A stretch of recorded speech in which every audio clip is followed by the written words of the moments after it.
What's good, YouTube? Swiftly here, back with another NBA 2K25 video.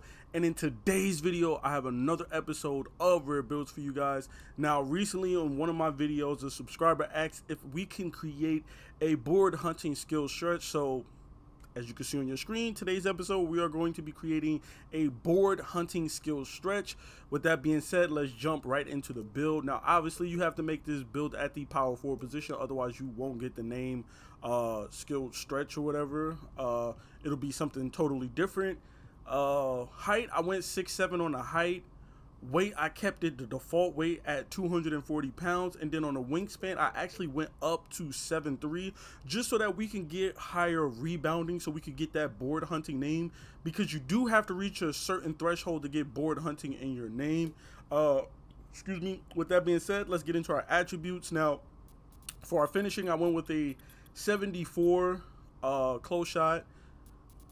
Driving layup, I went with a 76 on the driving layup. Driving dunk, you know, we like to go with a 73 just so that we can unlock that posterizer badge. Standing dunk, I'm going with 50.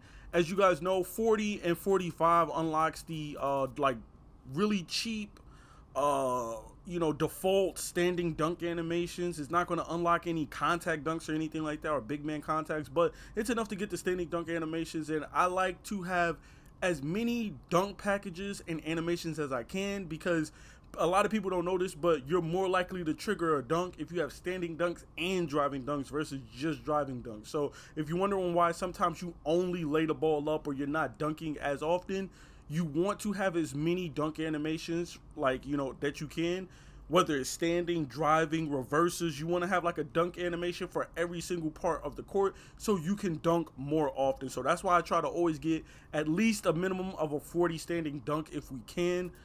Just throwing that out there so you guys know for when you're playing around with your builds. Always try to get like a 33 driving dunk or 36 driving dunk, and always try to get like at least a 40 or 45 standing dunk if you can. Post control, we went with 50. As you can see, the driving layup, we're going to have a little float game. We're going to have layup mix master, and we reached that 73-ish threshold so we could get paint prodigy as well too, which is like this game's version of like masher, or I forgot what the other layup badge was, but it was like just for you to put up shots quicker. I forgot what it was called, but it sped up your animations for laying the ball up. I feel like this badge has both of those badges in one, so I like to try to get this on my bigs, you know what I'm saying? Especially on those pick and rolls, you want to be able to lay the ball up. You'll be able to catch some dunks, some alley-oops as well, because we will have posterizer and aerial wizard on this build as well too. So, you know, it's just nice to not be one-dimensional.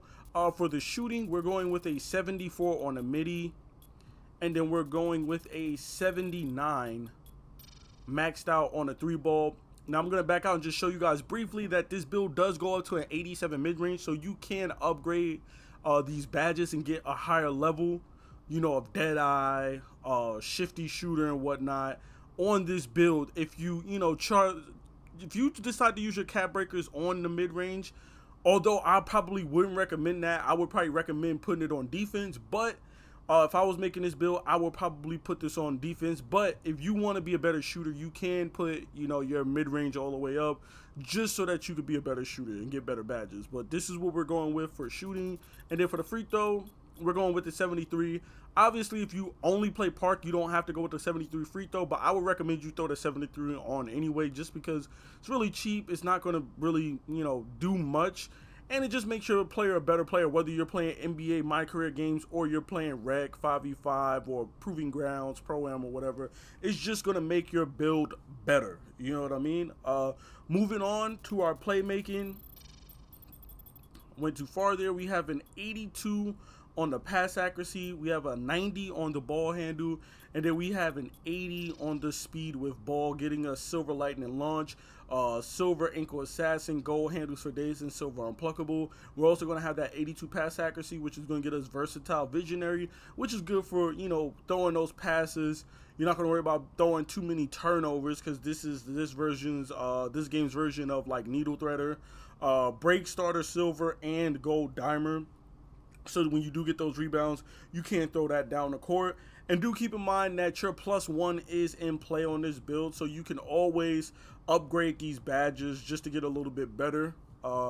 You know, as far as shooting, finishing, or even playmaking, you can go and add a +1 and get Hall of Fame handles for days, or gold ankle assassin, or even gold unpluckable. You know, if you go up there and get, you know, something like gold unpluckable or silver versatile visionary, you can even, you know, run point guard on this build. You know what I'm saying? Like, I've seen guys running point or trying to run point with the 78, 75 pass accuracy. You can certainly run that with a build with an 82-ish, you know, or even higher if you decide to use your cap breakers again on this pass accuracy. Moving on, we have our defense, which I went with a 74 on the interior defense just so that we could get that post lockdown, which we will get because we have decent strength on this build. So I went with 74 just so that we could be a little bit more versatile on defense. We also have a 74 on the perimeter defense, which is going to help get us all of these perimeter badges: on-ball menace, pick dodger, movable enforcer as well. And then for the steal, I went with just a 60 just so that we unlock interceptor. We get those passing lane steal animations as well too. So, you know, you can jump in front of alley-oops, you could jump passes on the passing lane and whatnot.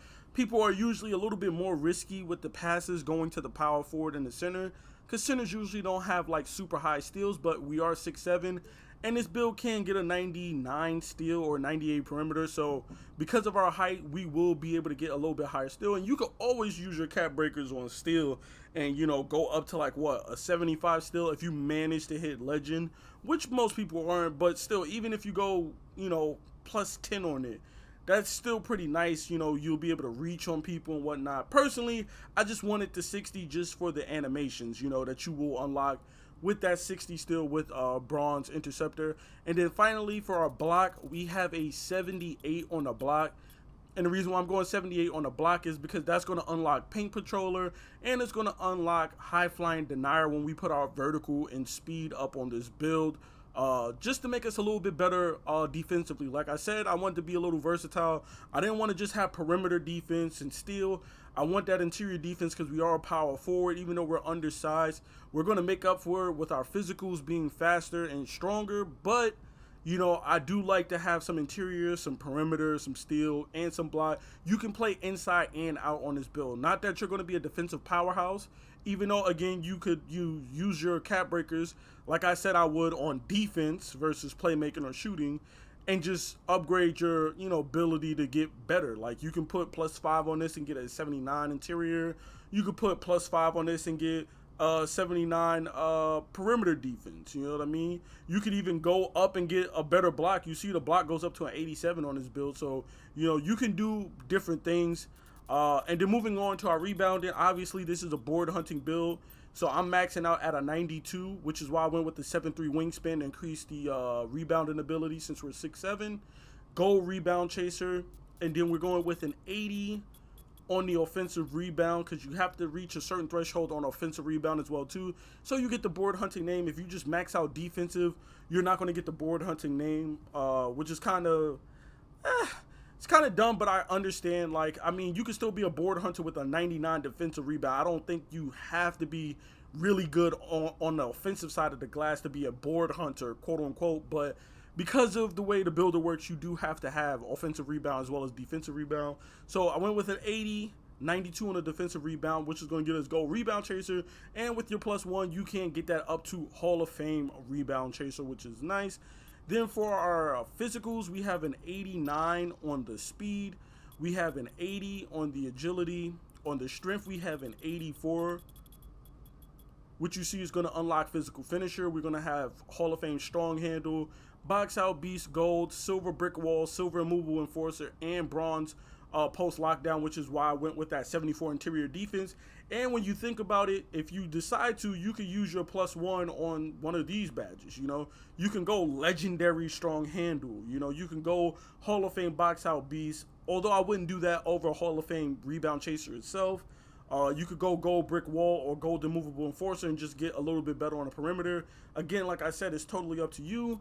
And then finally, we round out the build with an 80 vertical, getting us bronze posterizer, silver aerial wizard. We have silver high flying denier, and we also have gold pogo stick. When we create our build, of course, you see these shades of. We see Josh Hart up there. We see Draymond Green, and we see Utah legend Andre Karolinko, aka AK-47. And then, of course, our build name, Board Hunting Skilled Stretch. So there you have it. This is my Board Hunting Skilled Stretch build for NBA 2K25. Please be sure to drop a like, comment, and subscribe for more NBA 2K25 content. I'm out, y'all. Peace.